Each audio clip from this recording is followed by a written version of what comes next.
Hello and welcome to EWTN Pro-Life Weekly. I'm your host, Prudence Robertson. Abortion pill update. A federal U.S. appeals court has ruled that the FDA's fast-tracked approval of the deadly abortion pill mifepristone was unsafe and has ordered for nationwide restrictions on the drug. We share reactions from the pro-life groups who brought this case to the courts. Doctors fight for life. In the years since the overturn of Roe, pro-life doctors have stepped up to save lives. Dr. Christina Francis gives us an update on how this has impacted their status in the medical community and how it has changed the way they practice medicine. On the Hill, we speak with Maureen Ferguson, who has the details on new comprehensive legislation that claims to do much more than protect life while in the womb. She also reveals important data on why women choose abortion, data the abortion industry tries to cover up.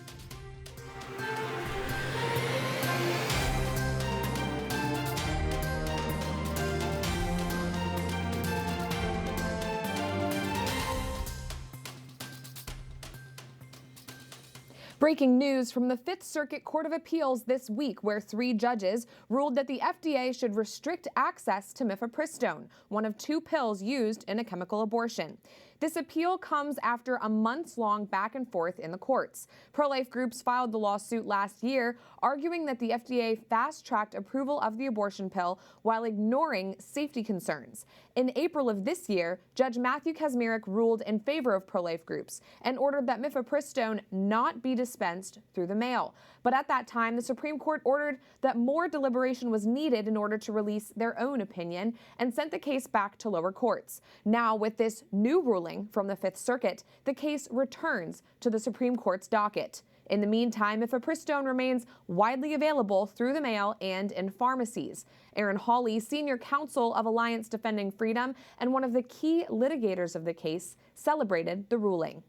Today, the Fifth Circuit rightly required the FDA to do its job and to restore crucial safeguards for women and girls, including ending illegal mail-order abortions. The FDA will finally be made to account for the damage it has caused to the health of countless women and the rule of law by unlawfully removing almost every meaningful safeguard from the chemical abortion drug regimen. This is a significant victory for the doctors and the medical associations we represent, and more importantly, the health and safety of women. The American Association of Pro-Life Obstetricians and Gynecologists, or APLOG, was one of the plaintiffs in this case. The group called the court's decision a victory for their patients. Dr. Christina Francis, CEO of APLOG, said in a statement, over the past 2 decades, the FDA has repeatedly removed necessary safeguards on the chemical abortion drugs mifepristone and misoprostol. These deregulations have placed women and girls at greater risk of life-threatening complications, as well as coerced abortion by abusers and traffickers. As a physician who has cared for women suffering from significant complications from these drugs, I am grateful that at least basic safeguards are being restored. For more coverage and detailed analysis on this case, tune into EWTN News in Depth this Friday at 8 p.m. Eastern and Sunday at 11 a.m. Eastern. These efforts to save women from dangerous chemical abortions is just part of APLOG's work post-Roe. In the year after the overturn of Roe v. Wade, APLOG has been busy. In May, its board of directors invited the president of the American College of Obstetricians and Gynecologists to discuss abortion. ACOG turned down the invitation, calling its pro-abortion stance settled science. This spring also saw the release of APLOG's new podcast, Caring for Both, a curbside consult series. The series dives into what it means to provide evidence-based, life-affirming care. I recently spoke with Dr. Francis on the group's latest efforts to expose the dangerous lies of the abortion lobby. Dr. Christina Francis, CEO of APLOG, joins me now with more details. Dr. Francis, thanks for being here once again. Few people have probably been impacted more by the overturn of Roe than doctors, especially OBGYNs like yourself. In your view, how has America changed in the past year? Well, Prudence, thank you so much for having me on again. It's really a pleasure to be here. You're right. Physicians have had to reevaluate for some what their practice looks like. If they were providing induced abortion before, But thankfully, it really has given our organization, APLOG, along with pro-life physicians across the country, an opportunity to really highlight how we've been practicing our entire careers, which is in a way that provides excellent healthcare to both of our patients, both moms and their babies, but also provides life-saving care when needed. We saw after the Dobbs decision a lot of misinformation being circulated, and unfortunately a lack of clarity from some organizations that you might have expected to provide clarity, Mm. like ACOG, the American College of OBGYNs. And so this has provided an opportunity for APLOG to really step forward and be another prominent voice, not only in the medical community, but also in the pro-life movement, to be able to show how we can continue to provide excellent and life-saving, sometimes, care to our patients, along with respecting the lives of both of our patients. Of course. And Christina, in a recent update to your supporters, you mentioned that there's increased efforts to dismiss and silence pro-life doctors, despite the fact that you represent a majority of physicians who have made it their mission to protect life. Can you explain? Yeah, absolutely. So, you're right in that we represent the way that most OBGYNs practice, in that more than 90% of OBs, while they might not consider themselves to be pro life, they actually don't do induced abortions as part of their practice. And so it's important that the evidence behind the reason for practicing life affirming medicine be allowed to be heard. And you're right. Earlier this year in March, we were disinvited, we were canceled from a very important conference that we've exhibited at for the last 15 years, that is a conference for medical educators, those who are educating the next generation of OBGYNs. Wow. And we were canceled specifically because we are pro-life. Even though everything that we had to present was evidence-based, they couldn't attack us on that. But ACOG, again, the American College of OBGYNs, stated that we were disinvited because we were pro-life, and that disagrees with their stance on abortion. Mm. In response to that, we invited them to a scholarly debate. Duke University had agreed to host a debate to talk about whether or not induced abortion represents good medicine, and whether or not it's good for our patients. And they declined to even participate in a debate, claiming that the role of abortion in our patients' lives is settled science. And so there really is this push to systematically silence pro-life voices within medicine. Even for our midwives, they've been canceled from their colleges, the American College of Nurse Midwives, from their conference. And so we see this attempt to silence evidence-based voices that are representing the pro-life position. And so we really see the need for our organization to exist to be even more important now than ever. Wow, that seems pretty unconscionable. And on a brighter note, I understand APLOG has launched a new podcast. It's called Caring for Both, a curbside consult series. Tell me about it. Absolutely. We are so excited to have this weekly podcast now. And for anyone not in medicine, what a curbside consult means is oftentimes those of us in medicine, if we have a patient that we have a question about, we may curbside consult another physician to say, hey, what do you think? What would you do for this patient? And so we really wanted this podcast to serve as a curbside consult for pro-life medical professionals as they face ethical dilemmas, as they face clinical dilemmas in their practice, to talk about how do we think through that as pro-life physicians. So it's a great weekly podcast. It's about 15 to 20 minutes, meant to be listened to, going to or coming home from work. And it just continues with one of our big emphases at APLOG, which is to equip not only practicing physicians, but also the next generation of pro-life medical professionals so that they can take great care of both of their patients. I love that vision. So excited to tune in. And speaking of the next generation, Dr. Francis, talk to me about what's next for APLOG.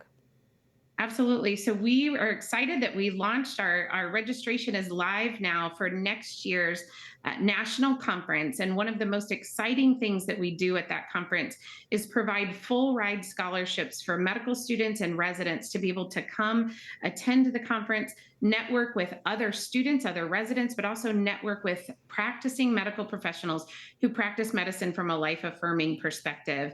And one thing that we've heard as feedback in the past from students who have attended is how encouraging it was for them, because they oftentimes feel very alone in their pro-life position. And so it's very encouraging for them to know that they are not alone and that there's a way to practice medicine from a life affirming standpoint, and that that's actually what's best for our patients, and equipping them with the research and the evidence that they need to be able to do that.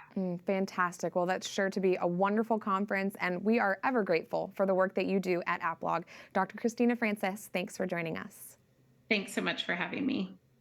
New legislation supporting life in the womb and beyond has been introduced in the House and Senate, known as the Providing for Life Act. Introduced in the House by Congresswoman Ashley Hinson of Iowa and in the Senate by Senator Marco Rubio of Florida, it's been described as a comprehensive pro-family package. The bill seeks to expand resources that will help moms facing unexpected pregnancies to choose life, and also aims to provide for families who have already made that courageous decision through expanded tax credits, funding for material resource centers, and more.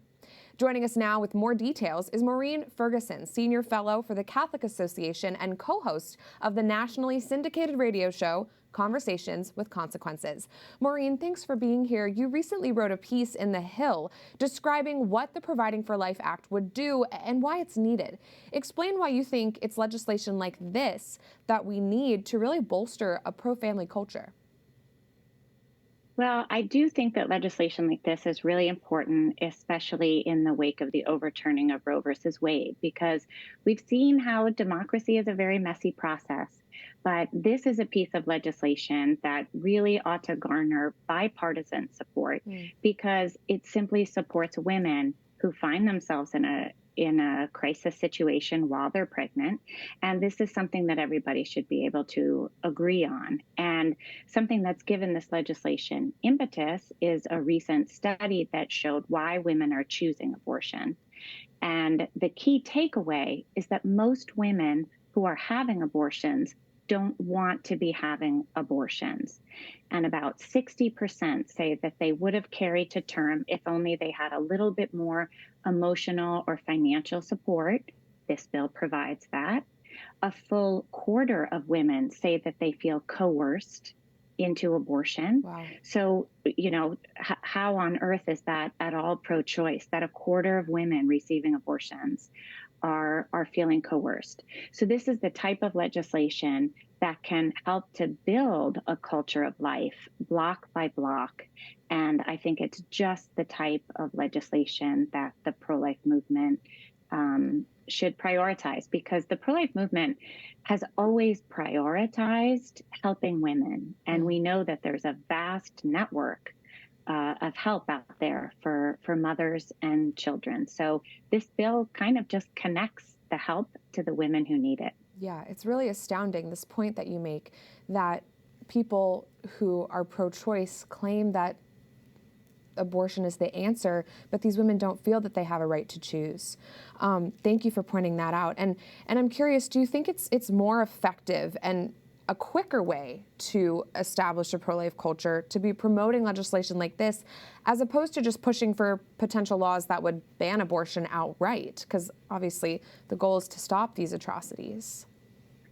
Right. Well, I think legislation like this, it's sometimes referred to as pro-life safety net legislation. And there are other bills like it in Congress. There are lots of bills like this in the states.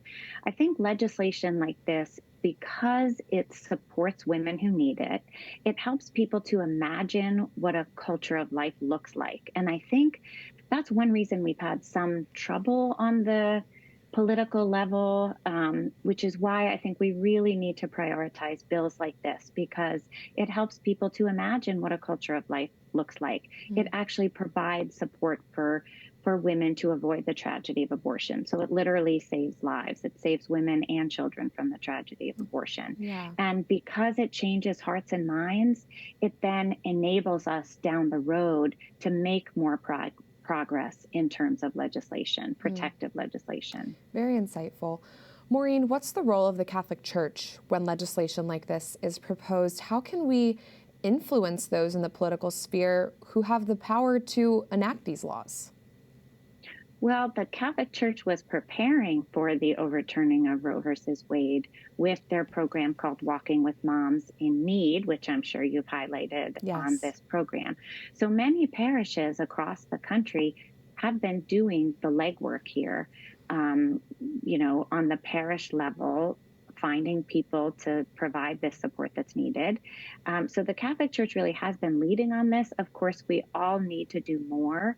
And the Bishops' Conference here in Washington, D.C. has a great lobbying team that tried to push these legislative initiatives on Capitol Hill. And I know they've prioritized legislation like this. Very interesting. Maureen, is there anything else that you'd like to add about this legislation before I let you go? Or just kind of the state of the pro-life movement in general now after Roe, what our call is? Well, I guess I just feel like one of the toughest obstacles to us is what's referred to as the reliance argument, that the other side just argues that women need abortion to be able to succeed in their careers or finish an education or hold their jobs. So I think that legislation like this helps to counter that, because we know that women, that this, the reliance argument, it's essentially underestimating women. We know that women are strong. We know that women are resilient. And pregnancy does put women in a more vulnerable situation. When you have a newborn, you're more vulnerable as a mother.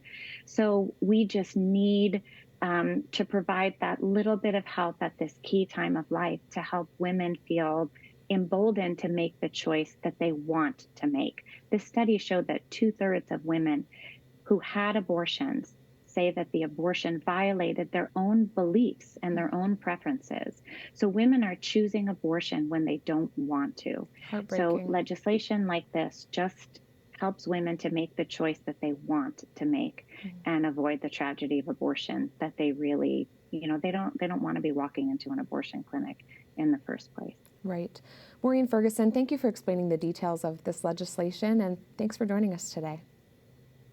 And now for some more headlines moving our nation and world this week. First, in Peru, activists are using horrific cases of rape to justify and promote abortion. The latest case is that of a young girl identified as Mila, who was allegedly raped by her 41-year-old stepfather and is now pregnant. A hospital in Peru denied Mila an abortion on August 4th, and now the country's Ministry of Women and the United Nations are teaming up to do everything they can to make sure the life of her unborn child is ended.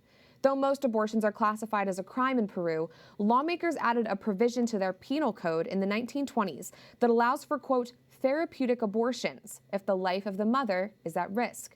Those who perpetrate abortion in other instances could face a prison sentence. A pro-life congressman in Peru, Alejandro Munante, is sounding the alarm on the case and warns that the abortion lobby is working to expand access to abortion by classifying the procedure as therapeutic. This month, the World Health Organization launched an abortion app to equip and encourage healthcare providers to end the lives of as many children as possible via abortion. The app is designed to be used as a, quote, tool to analyze specific patients' information and determine the best treatment for them.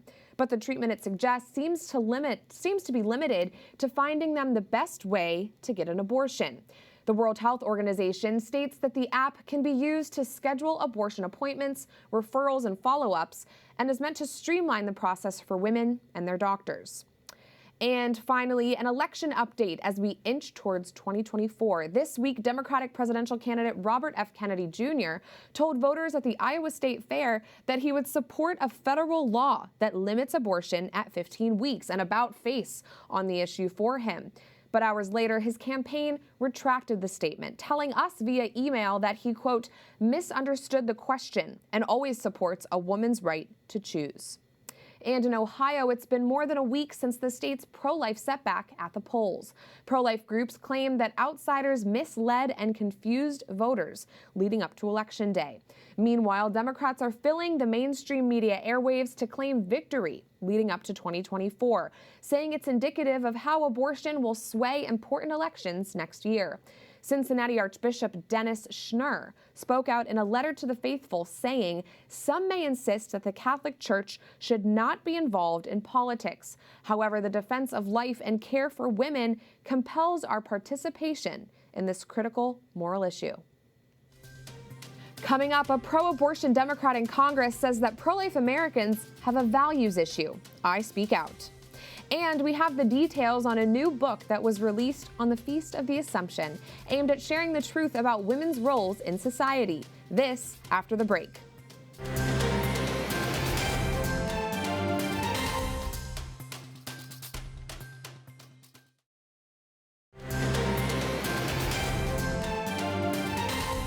You're watching EWTN Pro-Life Weekly. I'm Prudence Robertson. Welcome back to the show. A pro-abortion Democrat in Congress recently claimed that pro-life people in the Republican Party have a, quote, values issue. That's this week's Speak Out segment.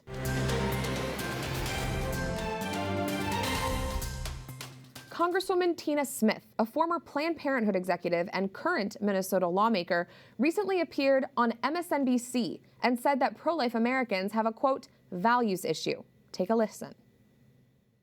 You know, Republicans don't have a message problem here. They have a values problem because they are not on the side of most American voters when it comes to abortion rights. That's actually an excellent point. Not a message problem, but a values problem.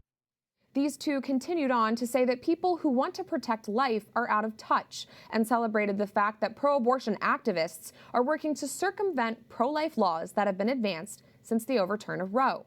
These statements aren't just authoritarian in disregarding the views of half of the American people. They also represent a moral travesty that we're seeing play out in real time in American politics. The idea that people who want to protect human lives have a values issue, while the rest of Americans who support the death of innocent children are the quote-unquote normal ones. It's proof of the impact of years of legal abortion and the legacy of Roe. In a culture that's increasingly devoid of truth, it's vital to remember that abortion will only end if people begin to see it for what it is. Lives shouldn't be legislated away, just like stoves or cars that run on gas. We must set the precious value of human life above these things. It's key to winning the battle for lives. This week, the Catholic Church commemorates the Assumption of our Blessed Mother into heaven and encourages us to look to Mary as the perfect example of femininity and motherhood. On the solemnity, a new book hit shelves that explores the ways modern feminism has led women astray. In The End of Woman, How Smashing the Patriarchy Has Destroyed Us, author and scholar Carrie Gress looks behind the curtain of the feminist movement. She sheds a light on the lies of the movement's most prominent leaders and how feminism has left women erased rather than empowered. Carrie joined our program after the anniversary of the overturn of Roe v. Wade. We talked about her new book, Feminism in the Pro-Life Movement, and the slew of so-called women's marches that popped up across the country to commemorate the anniversary. We're joined now by Dr. Carrie Gress. She's the editor of Theology of Home and an author. Carrie is also a fellow at the Ethics and Public Policy Center and a scholar at the Catholic University of America's Institute for Human Ecology. Carrie, thank you so much for joining me today. You have a new book coming out in August. It's called The End of Woman, How Smashing the Patriarchy Has Destroyed Us. An interesting title, to be sure. And the women in these pro-abortion crowds last weekend, they claimed that they're feminists. But we know that their position on abortion wounds women so deeply. So talk to me about how you address that in this new book. Yeah, well, I think it's a huge question. It's one that we've been really grappling with for about 50 years now. But the fundamental issue, and feminism really started with this question, was how do we help women? Which of course is a big question. But the way they wanted to answer it was by making women a lot more like men than women. And so abortion ends up becoming really just vital and essential for kind of working within that narrative. And this is one of the reasons why they fight for abortion so much, because abortion is really what they believe levels the playing field between men and women, frees women up from what's been called the drudgery of raising children. And so it just feels incredibly important to them as a movement. This is why they're fighting so hard for it. Sure. Now, of course, that's, creates all kinds of problems across the board when people have that kind of understanding of what abortion is and what it actually does to our children and our families and our homes and our general lives. Right. And given that the direction the feminist movement has gone in, do you believe the solution is reinventing that feminist movement, or do we need to leave it behind altogether? What's the path forward? Yeah, I think that's a great question and a really challenging one, because there's so many people that have done great work in feminism that I agree with, but I think it's become an incredibly damaged term. Nobody really knows what anybody means by it. it's very vague, and I think we're leading people into all kinds of intellectual confusion by continuing to use it, especially when you start looking at the roots of it. Even the first wave, that's something that I cover in my first book that I didn't cover in previous books. So I think that is actually a much healthier way to move forward, is to just drop it all together and all the baggage that's associated with it, that usually has the form of the occult or free love or this idea of smashing the patriarchy. So there's a lot that we're freed from if we find new language to talk about being pro-woman. Right, makes a lot of sense. And Carrie, chants from this weekend's Women's March, so-called Women's March, included things like abortion is freedom. Talk to me about how that's such a mistaken notion of freedom. Right. Well, I mean, again, around the 1900s, you had this shift in the rhetoric about motherhood. And it's really remarkable to see how frequently the word drudgery is used. And we really view it as a kind of enslavement, because this is what we've been told for 100 years. For really 50 years, we haven't said anything good about motherhood. And so it feels like it's something enslaving when that's what we've been told for so long. And that's how we have to be empowered, by being free from it. So that's the general push of it, and why we're seeing that rallying cry, and why women, see this as such an important issue. It's such a tragedy that it's looked at as a burden. And Carrie, you wrote a book some time ago titled The Anti-Mary Exposed, Rescuing the Culture from Toxic Femininity. And you talked about some of this in that book. You explain there that Mary is really the antidote to all of the problems that we see with modern feminism. So how can we as women imitate our Blessed Mother in this increasingly anti-Mary, anti-woman culture? Yeah. Well, I think the big thing is really to first figure out who she is. I think so many of us think of her, or can think of her, in very saccharine terms and very superficial terms. But the reality is that what she is, she's the Mother of God, and she's so humble and imitated him. And that's really where we understand how happiness comes about, is in the imitation of Christ and the humbling of ourselves and serving others. And, this is the remarkable thing about what we're seeing with feminism, is it's not serving others, it's serving self by and large. The focus comes upon ourselves. And we know that's absolutely a recipe for being miserable, being stuck in sort of this narcissistic whirlpool. So Our Lady offers us a way out of that by saying, go to my son, and saying, these are the virtues and the values that Christianity has espoused for 2,000 years, and there really have been very few things that have supported and helped women better than the church throughout history. No other religion can claim that the way that the Catholic Church has. So I think we have all the answers that we need, and it's just a matter of sort of breaking free from the confusion that we've been offering women for over 200 years about what it means to be woman and pro-woman. Right. Well, I appreciate that insight so much, and I'm so grateful that you were able to join us this week. Thanks again, Dr. Carrie Gress. Thanks so much for having me. Carrie's book, The End of Woman, is now available on Amazon. That does it for this edition of EWTN Pro-Life Weekly. I'm Prudence Robertson. Don't forget, you can find us at EWTN Pro-Life on all social media platforms, Twitter, now X, Facebook, Instagram, we're there. And if you're interested in more news from our nation and world, go to EWTN.com/pro-life and sign up for our newsletter, The Pro-Life Pulse. Remember, life is a gift. Your life is a gift. God bless.